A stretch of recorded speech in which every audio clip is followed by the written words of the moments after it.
Почитувани, одговорност и оставки од Оливер Спасовски и Назим Буши. Дивењето на синот на заменик министерот со возило со флешери не смее да остане неказнето. МВР и самиот Спасовски молчат и не одговараат на прашањата кои ги поставивме. На сите прашања одговор имаат во евиденцијата на МВР. Црниот Мерцедес со флешери со кој Керим Буши на 26 ноември дивел низ Скопје е возило кое било во собственост на Назим Буши, а потоа предадено на битолска фирма. МВР сето тоа го знае. Доволно е само да се погледне историјатот на промени на собственост.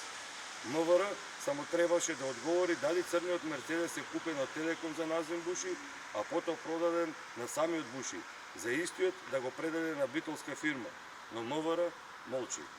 Ако немаше случај, немаше да биде казнен заменик началникот на СВР Скопје, кој интервенирал возилото и лицето да бидат пуштени со објаснување дека се работи за познат човек.